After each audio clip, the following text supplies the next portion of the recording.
Swayam Prabha. Digital India. Educated India.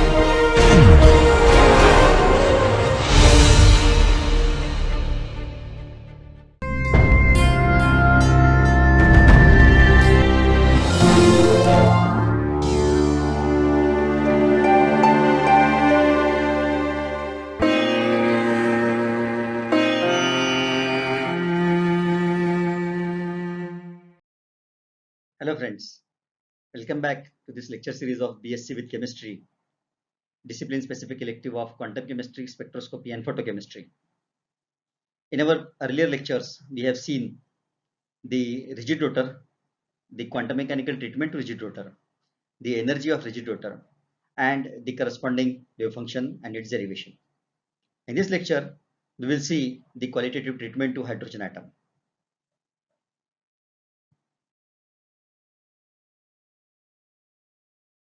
In this lecture, we will see the hydrogen atom and its structure. We will set up the Schrodinger equation for this hydrogen atom. We will also see the conversion of Cartesian coordinate into polar coordinates. For its solution of Schrodinger equation, we will see the separation of variables. And we will also see the solution of radial and angular part of this equation. And finally, the quantization and quantum numbers.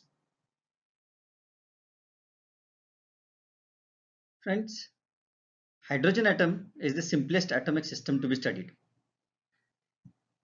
That way it consists of a centrally located nucleus and an electron revolving around it.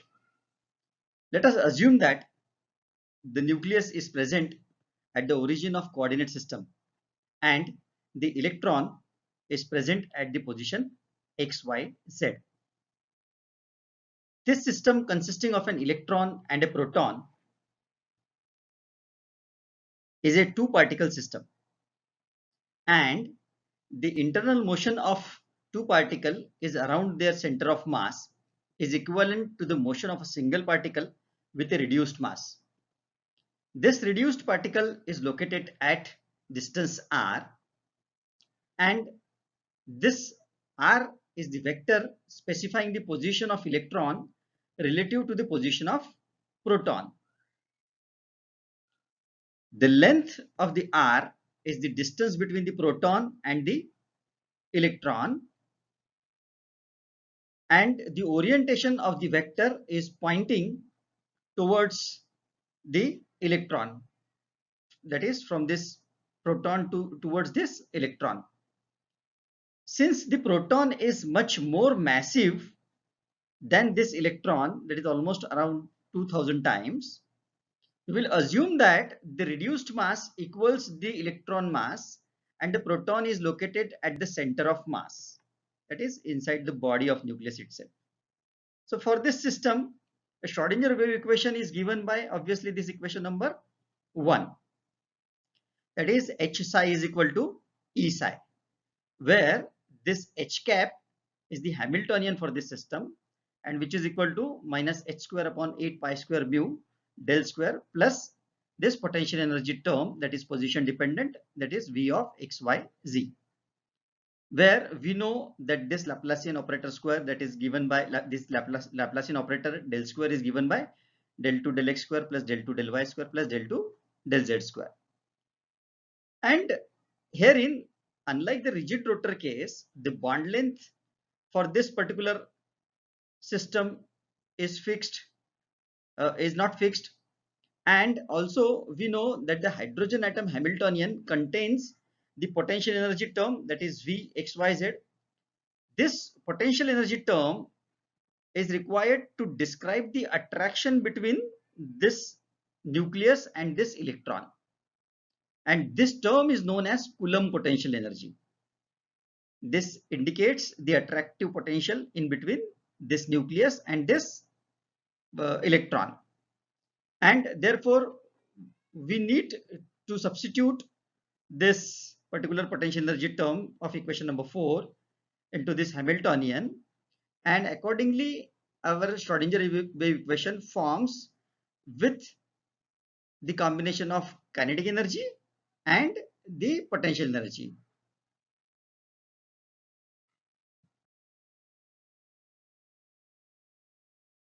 So now this Schrodinger wave equation will consist of these terms.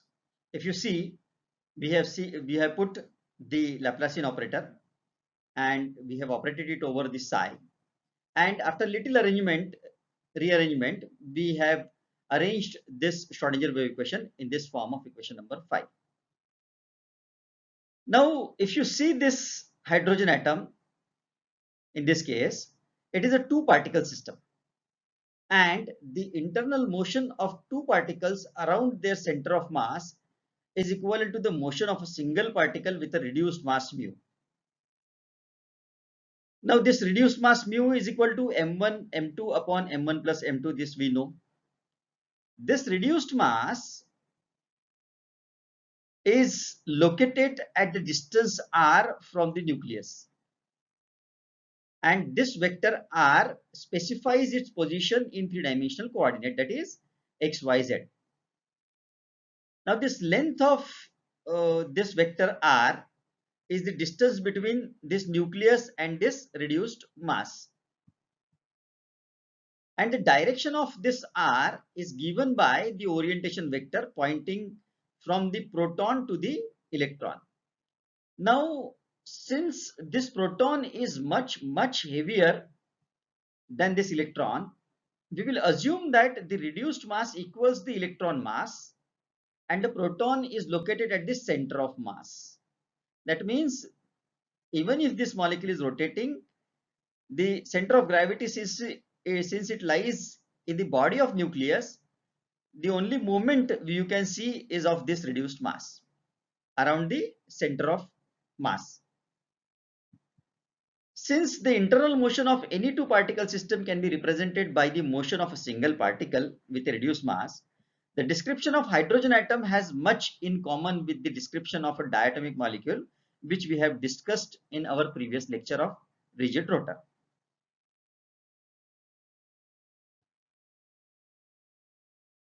Now in this case you can see what we have done. We have tried to write the Schrodinger wave equation in the form of polar coordinate. Earlier it was written in form of Cartesian coordinate. Now in order to write this Schrodinger wave equation in the polar coordinate as shown in equation number 6, we must understand this geometry. Now if you see, this is the center of this Cartesian system. At this center, let us say our nucleus is lying and your reduced mass is at the distance r. So this r vector is the projection vector which is coming out from this center to the three-dimensional space. This is our first parameter, as we have earlier seen this particular geometry in our previous lecture. What we need to convert in this case is, if we need to find out the alternate coordinate of this Cartesian x, y, z coordinates, we need to find out their alternate designation or alternate position, specified position in terms of r, theta and phi. In order to do this, if you look at this geometry, this angle between the z-axis and this projection vector is known as polar angle, that is theta. And from geometry we can find out that the length of this z direction is z is equal to r cos theta, because your cos theta is equal to adjacent side upon hypotenuse. So in this way you can find out the value for z. Similarly, if you look at this perpendicular that is drawn from reduced mass to the axis z, and further from the geometry, the trigonometric function will give you the value for this particular perpendicular is equal to r sin theta. If this perpendicular is r sin theta, ultimately the perpendicular which is at the bottom of exactly parallel to this line is again r sin theta. If you draw the perpendicular from this point to y-axis and from this point to x-axis, you can find out the coordinate value, that is x is equal to r sin theta cos phi and y is equal to r sin theta sin phi. That means we now have obtained all the three position coordinate in terms of polar coordinate. That is x is equal to r sine theta cos phi, y is equal to r sine theta sin phi, and z is equal to r cos theta. Now, if you substitute all those polar coordinate values of x, y, and z into your Schrodinger wave equation, we get the equation of this pattern, that is equation number 6. On little rearrangement, if you take this 8 pi square mu upon h square to this side of this particular part, I can make the other alternate form of this particular Schrodinger wave equation in terms of equation number 7. What is our next task? Our next task is to solve this Schrodinger wave equation. However, it is not that easy to solve this Schrodinger wave equation, as we have seen in our earlier lecture that solving this Schrodinger wave equation requires a lot of efforts. And why we need a lot of efforts? Because you can see all the coordinates, polar coordinates, they are mixed with each other. You can find r and theta terms in combination, you can find theta, r, and phi terms in combination, and therefore our next job is to uh, separate these variables. Let us see the separation of variables now. For separation of variable, let us assume that our function, wave function psi, which is a function of r, theta, and phi, be written as this capital R of r, capital theta of theta, and capital phi of phi. That means the function r will only be dependent on r, function theta will only be dependent on theta, and function phi will only be dependent on phi. Where in this r, theta, and phi, we know that this r of r is the radial function, which is a function of r only, and this theta of theta and phi of phi, both of them, they are angular function. One corresponds to polar angle and other corresponds to azimuthal angle.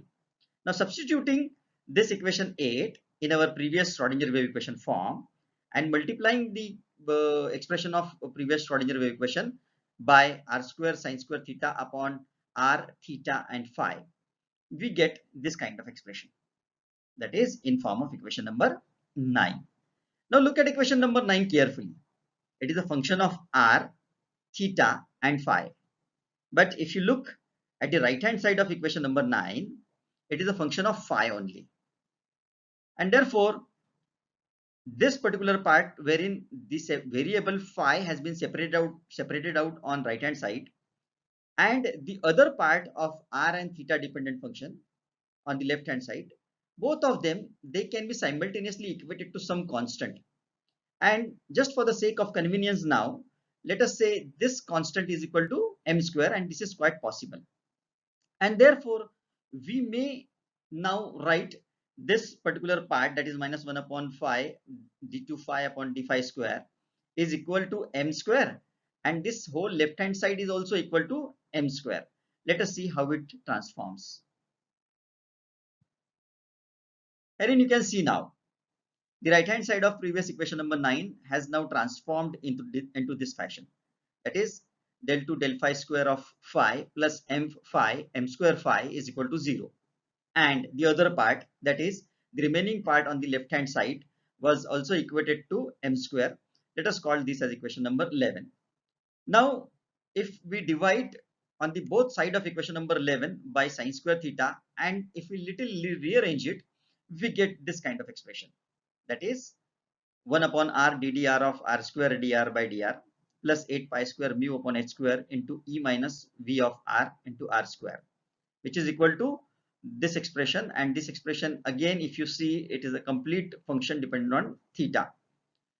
If you see this equation number 12, interestingly, you can find that now this equation is also similar to that of equation number 9, because in this case also, if you see, the left hand side is completely the function dependent on r, and the right hand side of this function is completely, of this equation, is completely dependent on theta. And therefore, once again, we can equate the each side of this equation number 12 is equivalent to some constant, that is, say, L. And if you substitute this, we can further can solve this particular form of equation number 12 into the separated form of r of r and theta of theta. Let us see how it appears. So now look at this equation number 10, which we have previously seen in our previous slide. So that is dependent on phi. So this particular part of equation number 10, which is in blue color, deliberately I have kept here because this we have seen in our previous slide, which is a phi equation. And if you see now the equation number 12 from previous slide, each side, that is left hand side and right hand side, if we equate both of them equivalent to L, and if you substitute this equation, we get this particular form of equation number 13, wherein this lambda is equal to L into L plus 1, that we have seen very well in our previous lecture of rigid rotor.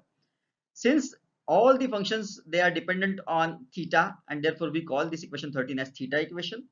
And look at this equation number 14, wherein all the parameters which are dependent on r, and therefore this equation number 14 is known as r equation.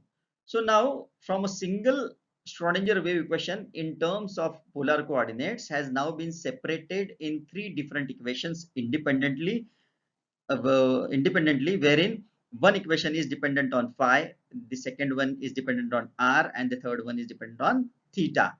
What is our next task? Our next task is to find out solution to each one of them. Comparatively, it is now a easier job to find out solution to these equations because they are now dependent on only one parameters instead of three. Let us see how it can be done.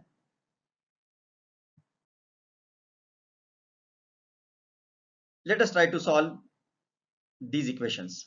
First, we will see the solution to R equation, that is radial wave equation. Since it is dependent on R, we call it as radial equation. The wave function R of R is called as radial wave function, and it can be obtained by solving equation number 14. In this blue color, we have deliberately taken this equation number 14 just to recall. Now the solution of this equation number 14, that is the radial wave function, is given by this particular form, that is Rn L of R is equal to n into e to the power minus rho by 2 into rho to the power L into L subscript n plus L superscript 2L plus 1, which is a function of rho. This is equation number 15. Just for the sake of convenience, we will call it as equation number 15, and we will see one by one what these terms means. In this equation number 15, these n and L, they represent the quantum numbers, that is n is principal quantum number and L is your azimuthal quantum number, and this n is known as normalization constant. We can solve for this normalization constant by normalizing the wave function. However, it becomes a tedious job, and therefore for the sake of convenience and avoiding the complicated mathematics, we are directly taking its solution in form of modulus of n is equal to this particular term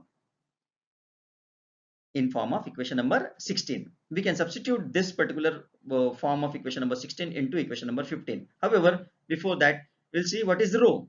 Rho is a variable in place of r, which is a dependent function of r, and which is represented by rho is equal to 2z upon n into a0 into r, where this a0 is the Bose radius, and your L subscript n plus 1 and superscript 2L plus 1, let us call it as equation 18, and this is called as associated Lagrange polynomial of degree n plus L, and this particular Lagrange polynomial is given by this particular form of equation number 19. That means all the terms have got their solutions and have got their different derivations into literature. However, just for the sake of avoiding the complicated mathematics herein, due to the lack of time, we are substituting these values directly into equation number 15, and we can obtain the final form of our radial wave function, which we can use for the derivation of wave function.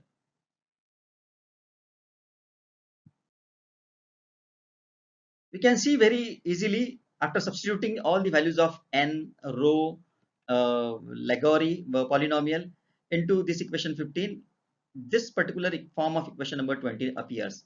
Although it looks very lengthy and very complicated, however, if one tries to understand it step by step, one can get its description very easily. What we have done in the table below is we have tried to put the values for this n and L values, and we have tried to simplify this wave function, radial wave function, and a first few of the radial wave function of hydrogen atom are given here. Say for example, say for n is equal to 1 and L is equal to 0, we get this value. Say for n is equal to 2 and L is equal to 0 or L is equal to 1, we get these values. Say for n is equal to 3, L can have 0, 1, 2 values, and therefore against all the three values of L, we can have these expressions for your radial wave function. We can utilize this radial wave function for the final form of complete wave function for hydrogen atom or hydrogen like atoms. After radial wave function solution, we can now see the angular wave function and solution to phi equation. We have seen this solution earlier in our previous lecture of rigid rotor because this angular part was in common with this hydrogen atom solution, because the radial wave function part was not present in rigid rotor part, being the bond length being the rigid one, and therefore the function of r, it cannot be differentiated. I mean, it vanishes after differentiation, and therefore the term of radial wave function was not present in the rigid rotor. However, in this case it remains, and therefore we have seen the radial wave function. However, this angular wave function part, that is phi equation and theta equation, both of them, they are in common to rigid rotor, and therefore we have directly written its solution. That is, look at this equation number 10 in blue form, that is del 2 phi upon del phi square plus m square phi is equal to 0, and the solution to this equation number 10 can be written as phi of phi is equal to n into exponential of plus minus im phi, where this m can take values from 0, plus minus 1, plus minus 2, plus minus 3, and so on. Now this value of this n is known as your normalization constant, and this normalization constant can be solved. This we have seen in our earlier lecture, that if we normalize this n, we get a value of 1 upon square root 2, and therefore if you substitute the value of this normalization constant 1 upon square root 2, you get the final form of this angular phi wave function, that is phi of plus minus m is equal to 1 upon square root 2 exponential of plus minus im phi. Let us call this as equation number 22, where m can have values 0, plus minus 1, plus minus 2, plus minus 3. If I try to solve this particular part of this equation, this wave function of phi equation, for the values of m, absolute values of m, say 0, 1, 2, I can have its complex form and real form as well, and these forms, tabular forms, they can be utilized while forming the final expression of the wave function in terms of hydrogen and hydrogen like atoms. The second part of angular wave function is that the solution of theta equation. Now this is particular part of theta equation, that is equation number 13, and therefore written in blue just for the sake of recalling. If we substitute, instead of this lambda, if you substitute that lambda is equal to L into L plus 1, this equation 13 will become a standard equation whose solution is known as associated legendary polynomial, that is PL absolute m cos theta, where L can have values 0 or positive, such that L is always greater than the absolute value of m, and the normalized solution is then given by this particular equation, that is equation number 23.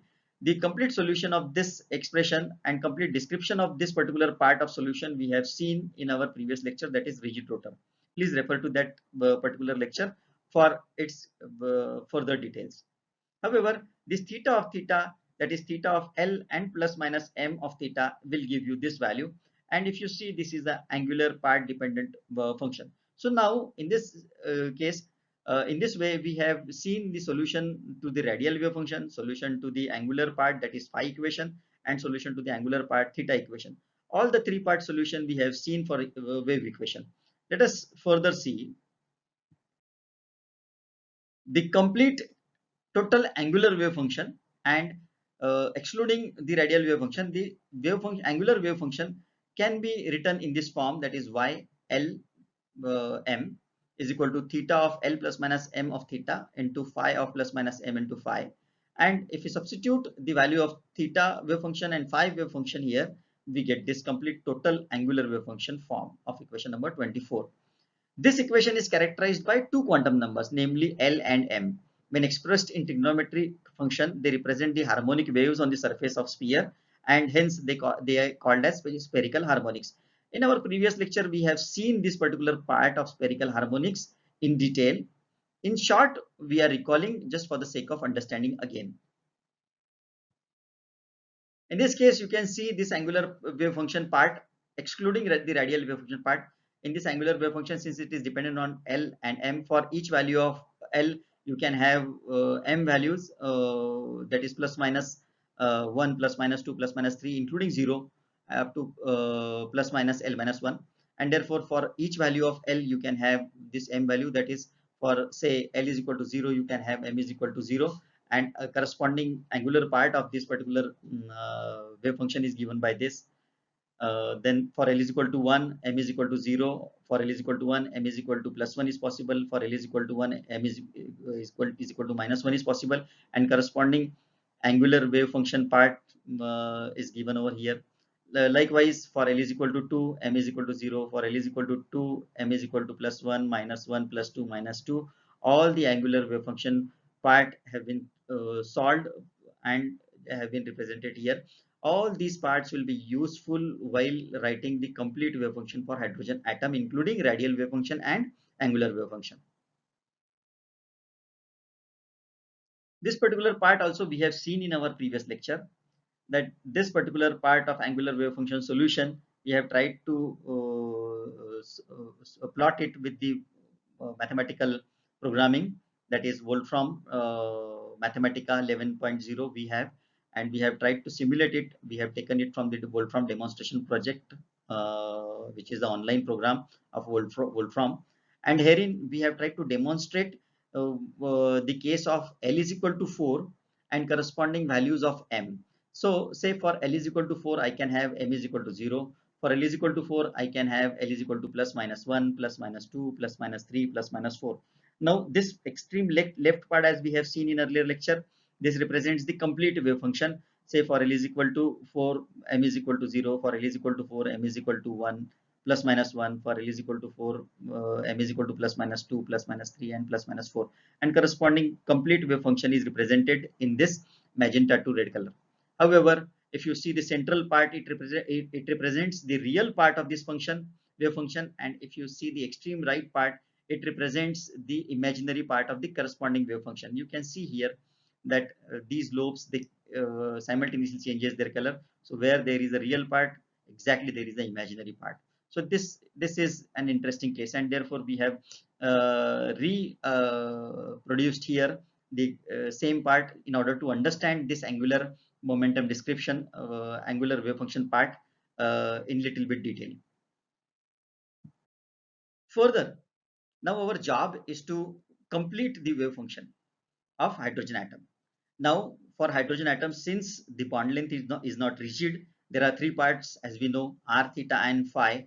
All of the polar coordinates, they are equally involved, and therefore now our psi of n, l, and m, that is a function of r, theta, and phi, will be represented by, this is radial wave function into angular wave function, that is r n l of r into y l m of theta and phi.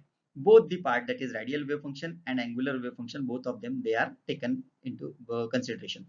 Now they can be separately written like this, particularly, that is r n l of r into theta l plus minus m of theta and phi plus minus m of phi. That means the radial wave function, for radial wave function description, we need two quantum numbers, that is n and l.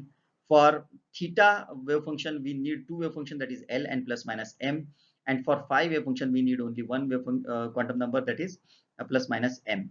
Now where this n, that is a principal quantum number, can have values of 1, 2, 3, it cannot have value 0. However, this L can have value 0, 1, 2, 3 up to infinity. However, if you have this n is equal to 1, 2, 3, so obviously this L will always have a value, maximum value, that is n minus 1, and m can accommodate values of 0, plus minus 1, plus minus 2, plus minus 3, and up to plus minus L. We have tried to write this complete wave function solution after substituting the complete value, that is we have seen in table the solution to this radial wave function part, we have seen the tabular part of this angular wave function part, and therefore after combining this part, we can write down this particular total wave function part, that is for n is equal to 1, L is equal to 0, M is equal to 0, we get psi of n, L, M, that is r, theta, phi is equal to this. Say for n is equal to 2, we get particularly this. For n is equal to 2, L is equal to 1 and m is equal to 0, we get particularly this. And for n is equal to 2, L is equal to 1, we can have m is equal to plus minus 1, and we can have this particular part of solution. And we can use this solution to predict the shape of the wave functions.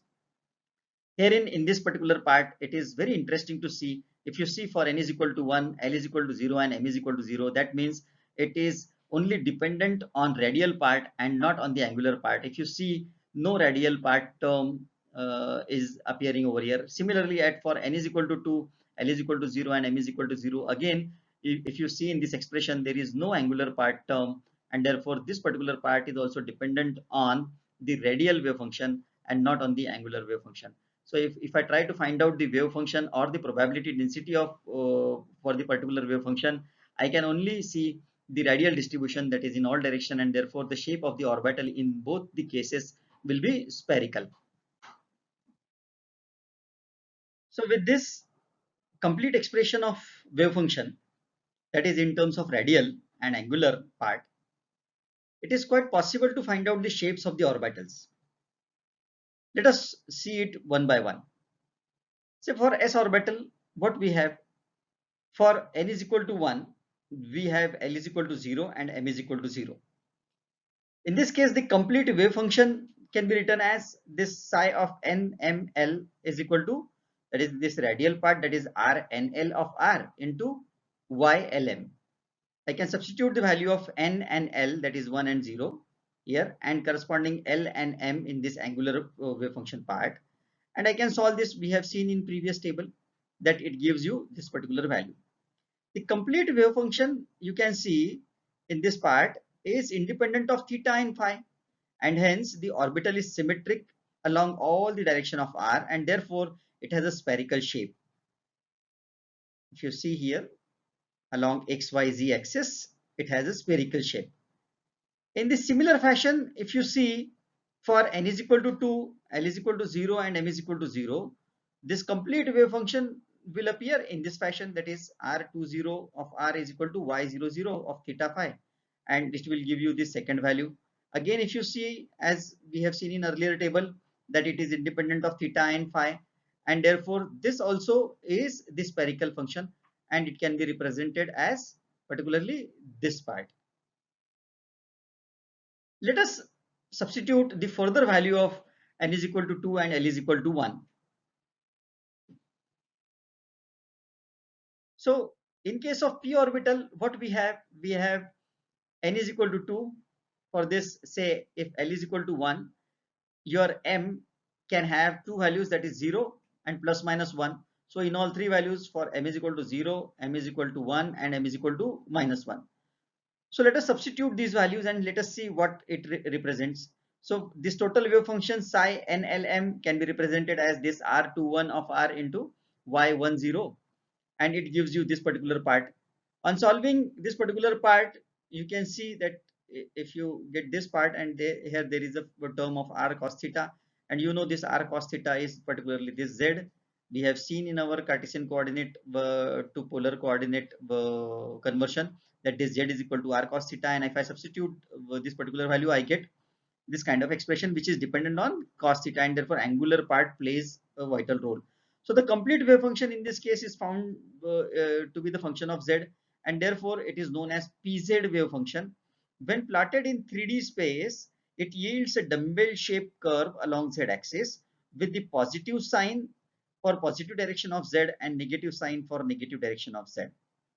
Similarly, if I go for n is equal to 2, L is equal to 1 and m is equal to plus minus 1 value, we get this particular part, wherein if I substitute m is equal to 1 or m is equal to minus 1, I get this particular expression of 1 upon 2 square root 2 pi, and this particular part wherein e to the power plus minus I phi term appears. Now one term corresponds to x direction, other term corresponds to y direction. Now when plotted in three-dimensional space, it yields a dumbbell shaped curve along respective axes, that is x along x and y along y, and the positive sign for positive direction and negative sign for negative direction. You can see along x direction, that is px, along y direction, that is py.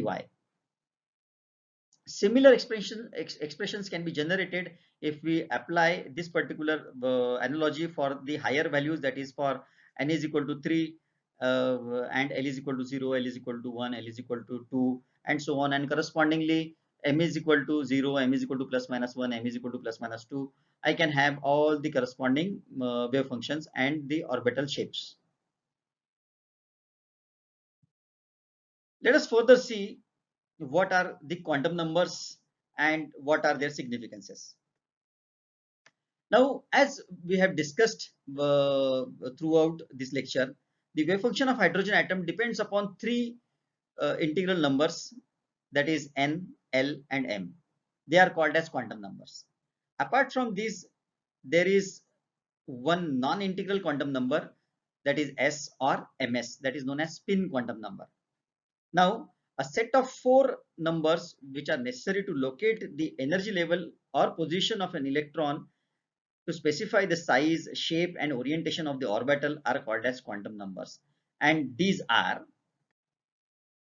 number 1, principal quantum number n; number 2, azimuthal quantum number l; number 3, magnetic quantum number m; number 4, spin quantum number s. So these four quantum numbers act as an address of an electron in an atom. They are similar to our pin code.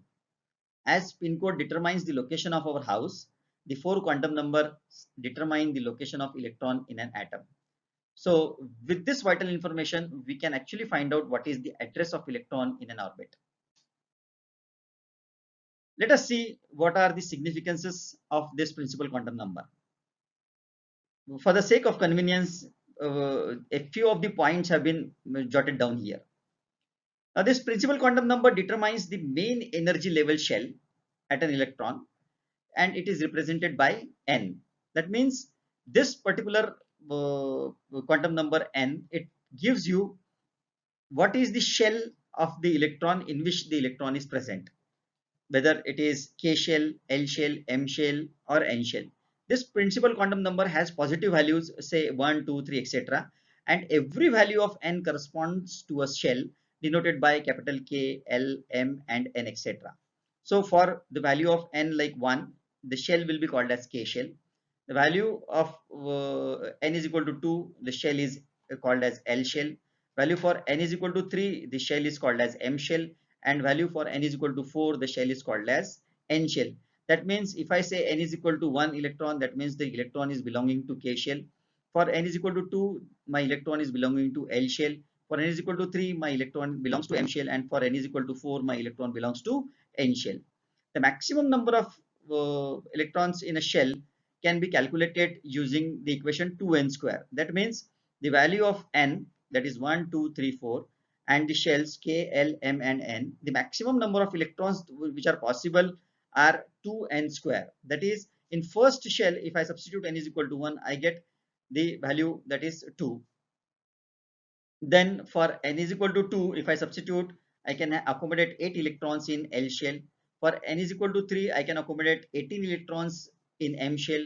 And for n is equal to 4, I can accommodate 32 electrons in N shells, and so on. Now, as the value of n increases, the radius of shell go on increasing. This is quite obvious. And the Bohr radius is related to the principal quantum number, and which is given by this: Rn is equal to n square h square upon 4 pi square z me square. And this is the particular important formula for the radius of the shell. This energy of electron can be calculated from the value of principal quantum number as this: En is equal to minus 2 pi square m e to the power 4 n square h square. And we can particularly find out, since all the other part for in case of electron it is constant, I can find out this value to be equivalent to minus 1312 upon n square kilojoule per mole, wherein this energy En is the energy of electron in the nth Bohr shell. And similar to the atomic radius, energy of electron is also a function of principal quantum number. And this is what we can say, that the energy of electron is quantized in this sense. Similarly, for azimuthal quantum number, we have jotted down few of the points, and which are known as, which are given over here. We will see one by one them. that the azimuthal quantum number represents the subshell of an electron. It is also called as the angular momentum quantum number, and it is represented by L. We have seen throughout our lecture. Every value of L corresponds to a subshell, and every subshell has different shape depending on the respective azimuthal quantum number. In this table, we have summarized it. Say for the value of L is equal to 0, the subshell is called as S, small s, and it is denoted by italic small s. And the shape of this particular part is spherical. We have seen in the previous description and derivation of the complete wave function that for L is equal to 0, for n is equal to 1, n is equal to 2, we have value L is equal to 0. So for L is equal to 0, since in the expression no angular part comes in, and therefore the shape of the subshell is always spherical, and therefore it is represented as spherical. Wherein now you can see for L is equal to 1, you can have subshell value is equal to P. So this subshell is denoted as P, and the shape of this subshell is usually the dumbbell shape. For L is equal to 2, the subshell is D, and you can have double dumbbell in this D orbital. For L is equal to 3, the subshell is F, and the shape becomes complex in this case. Likewise, it is possible to calculate the maximum number of electron in subshell using this formula 2 into 2L plus 1. That means if I substitute the value of L here, I can find out what is the maximum capacity of this subshell.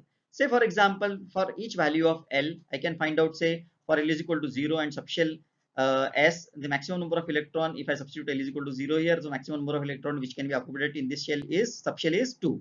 Say for L is equal to 1, the subshell is P, and therefore maximum number of electron can be that can be accommodated is 6. For L is equal to 2, the maximum number of electrons are 10. And for L is equal to 3, the maximum number of electrons can accommodate is equal to 14. That means S subshell can accommodate 2 electron, P subshell can accommodate 6 electron, D subshell can accommodate 10 electron, and F subshell can accommodate 14 electrons. Similarly, for every value of n, there are n values of L, isn't it? For each value of principal quantum number, the corresponding variation in this angular momentum quantum number are like this, represented in this table. Say for shell K, this that is n is equal to 1, the subshell can have this value 0, and subshell is represented as S. Say for shell L, n is equal to 2, my L can have values 0 and 1, and subshell can have value S and P. For shell M, n is equal to 3, L can have value 0, 1, 2, and the subshell can be accommodated like S, P, and D.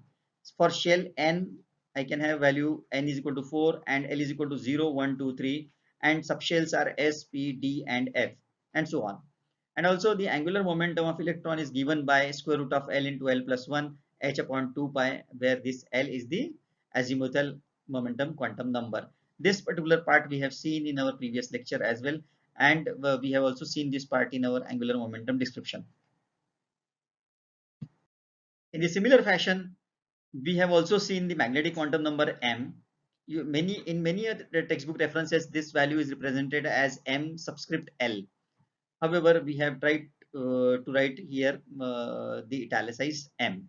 Now, in this case, the significance of this particular magnetic quantum number are the magnetic quantum number M describes the behavior of an electron in the presence of magnetic field. Now, when an atom is placed in a strong magnetic field, the angular momentum vector splits into different number of inclinations with respect to the applied field. Thus, the new quantum number called as magnetic quantum number is postulated, and it is represented by M. We have seen for each value of L, we can have the corresponding plus minus value of M and 0 possible value of M. So it starts from 0 to positive including 0. Likewise, magnetic quantum number represents the orbital of the electron, in which orbital it is. In the presence of external magnetic field, the angular momentum vector acquires 2L plus 1 orientations, and hence for every value of L, there are 2L plus 1 values of M ranging from minus L to plus L, including 0 value. So every orbital can accommodate only 2 electrons, that is S, P, D, and F subshells are there. So for L is equal to 0, 1, 2, 3, I can have this 2L plus 1 values, that is 1, 3, 5, and 7, and corresponding M magnetic quantum number can have values like for L is equal to 0, I can have M is equal to 0. For L is equal to 1, this m can vary from -1, 0, +1. For L is equal to 2, this m can vary from -2, -1, 0, +1, +2, and so on. For L is equal to 3, this m can accommodate values -3, -2, -1, 0, +1, +2, +3, and these 7 values it can represent. So orbital shapes for m is equal to 0, I can have the spherical orbital and no orientation across the any inclination. However, for L is equal to 1, m is equal to 3, that is -1, 0, +1, so it can incline itself into 3 direction, that is px, py, and pz. Likewise for D subshell, it is dxy, dyz, dxz, dx square upon y square, and so on. And for m is equal to L is equal to 3, this m is equal to -3 to +3, these 7 values, and f subshell can appear. These can be summarized as this particular table we have taken from the this source which has been represented here, and this is just for the sake of academic purpose only. And in this detailed description, if you see, say you can see for L is equal to 0, m is equal to 0, my subshell is S, and you can see the spherical shapes right from n is equal to 1, 2, 3, 4, 5, 6, 7. Corresponding values for, say, for n is equal to 1, everything else is 0. For n is equal to 2, now I can have L is equal to 1 and m is equal to 0 plus minus 1, and corresponding shapes, if you see, this pz is this way we have seen earlier, px along x direction, py along y direction. Likewise for n is equal to 3, I can have this value of this L is equal to 1 and m is equal to 0. This is the further dumbbell shape, double dumbbell shape along x direction and along y direction. So these are the double dumbbell shape. However, it can further go for L is equal to 2, m is equal to 0, and m is equal to plus minus 1. I can have all the d values, that is dz square along z direction, dxz in xz plane, dyz in yz plane, dxy in xy plane, and dx square minus y square, that is in the plane of xy along the four quadrants it represents. Likewise for n is equal to 4, these are the variation. And now in case of f subshell, you can see all the complex shapes which has appeared over here. All these complex shapes can be reproduced using their mathematical equation solution in the mathematical programs. And likewise you can go on increasing, and you can go on looking for the complex functions at all the places. The final quantum number, that is a spin quantum number, this spin quantum number is non-integral quantum number, or number which is required to designate the electron in an orbit. While orbiting around the nucleus, an electron rotates around its own axis, and this motion is called a spin motion. Such spinning of electron behaves like a tiny bar magnet, and this spin motion can be clockwise or anti-clockwise. They are represented as upward, or that is clockwise, and downward, that is anti-clockwise. So the corresponding to these two motions, there are two quantum numbers, that is plus half and minus half. So the spin quantum number is represented by this small s. This has not to be confused with the subshell s. Because this is represented representing the spin. The maximum number of electrons in an orbit is 2, and these two have always the opposite spin. You can see here the plus half will rotate like this, and minus half will rotate like this particular direction. Now with this we can also see the probability distribution curve. Now here in the radial distribution function for various orbitals are called as probability distribution curves. They can be obtained by plotting as a function of r along with this distance in this direction r. For various orbitals, the probability distribution curves are shown on this particular graph. We will see, say for your n is equal to 1, you have 1s. For n is equal to 2, you have 2s. For n is equal to 3, you have 3s. And in these orbitals, you can see the probability densities, and in between these probability densities, there is a nodes portion which is represented over here. So in this curve, there are certain points to be noted, that in each curve, maximum corresponds to the radius of orbital. Secondly, the number of minima appearing in the particular curve gives the number of radial nodes or the nodal points for an orbital, obviously, and at the nodal point, the probability of finding an electron is particularly 0, and therefore these are called as nodes. So this is node, this is node, this is node. You can see here in this graph also, these particular points are nodes. And at the nodal point, since the probability of finding is 0, the number of nodes in an orbit is given by the formula n minus L minus 1. So for L is equal to 0 and n is equal to 1, you can have 0 nodes. However, for n is equal to 2 and L is equal to 0, you can have 1 node. So for n is equal to 3 and L is equal to 0, I can have two nodes, that is this one and this one, and so on, that is 1s, 2s and 3s orbitals. And you can correspondingly see in this graph actually, which is right side of this particular slide. If you see, this black line particularly indicates the radial probability, that is 4 pi psi square r square, and this particular part will give you the probability wherein there are no nodes, that is from the beginning to end. If you see, then if you see 2s, you can have one node, that is at this point, and it goes like this. So for 3s, you can have, this is first node, this is second node, and again it goes, and this indicates along this axis, this indicates the distance from the nucleus as they go on distancing from the nucleus. It represents their probability, and in this case you can find the highest probability is to penetrate for the 1s orbital, then for 2s orbital, and then for 3s orbital.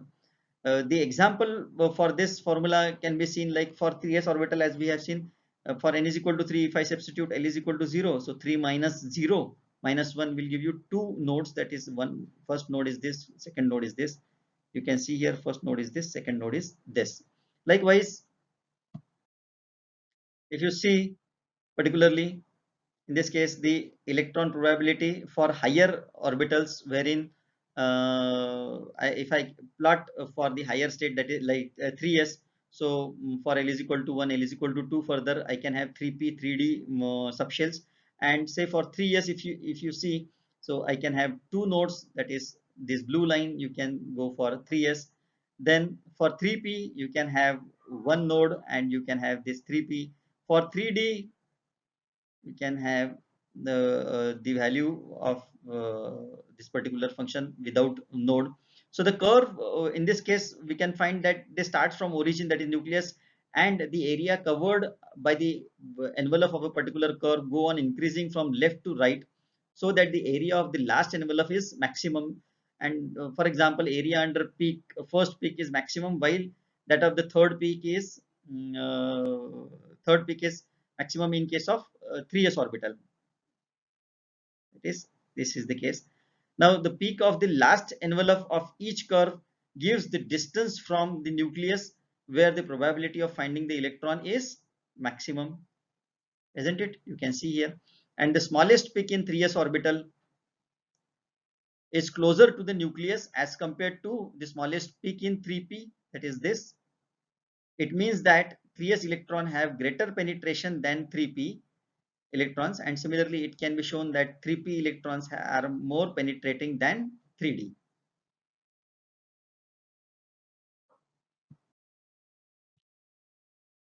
The electron, as we have seen earlier, they can have energy, and with this energy function can be given for, especially for hydrogen like atom, with this formula where the En is equal to minus 2 pi square z square mu e to the power 4 upon n square s square. This formula we have seen earlier, wherein except this n, all others are constant, and therefore we can find out this value, constant value, and then we can go on substituting the value of this principal quantum number n, and we can find out the value of energy. And this energy is always quantized with respect to this n, where this z is the nuclear charge, mu is the reduced mass, e is the charge of an electron, and n is the principal quantum number, and n is the Planck's constant, and the energy is quantized with respect to this principal quantum number. We can also see one of the common problem for the students to deal with. Let us say a common type of question which can be asked is the wave function of 1s orbital of hydrogen atom is given by particularly say with this wave function. Let us say we now need to show that the probability of finding the electron is maximum at Bohr's radius, that is A0 is the Bohr's radius. So for this, what we need to do is, let us find out the probability of finding an electron is given by this 4 pi square psi square, 4 pi r square psi square. So if I substitute the value of psi over here and if I take its square and if I try to solve this, I get particularly this part, that is 4 upon a0 cube into r square into e to the power minus 2r upon a0. And for maximum probability, we know that this particular dp upon dr is equal to 0 because it will be maximum probability, and therefore this particular part will be vanishes. It will be equal to 0, and therefore if I substitute this particular part is equal to 0, so I get this is equal to 0, and this particular term on left hand side is can be 0 only if this bracket is equivalent to 0. So if I substitute accordingly, I get this 2r is equal to 2r square upon a0, and therefore r is equal to a0. What does it indicate? It means that the probability of finding the electron is maximum at Bohr's radius, that is a0. Likewise, we can solve many other numericals depending on this, and therefore the solution to this hydrogen atom has solved the many problems in the quantum mechanical treatments, and it has given us the clear origin of the four quantum numbers, that is n, l, m and s. Out of these, the three quantum numbers are the integral quantum numbers, whereas the last one is the non-integral quantum number, that is the spin quantum number. And these four quantum numbers, they can be called as the address of the electron in the orbit. You can find out its shape, you can find out its orientation, you can find out its inclination, and you can find out the spin.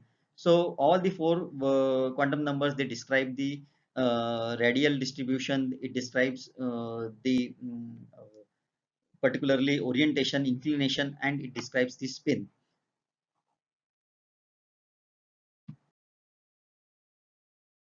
So friends, here we have come to an end of this lecture 5, wherein we have seen the quantum mechanical treatment to hydrogen atom. We have set up the Schrodinger wave equation for the hydrogen atom.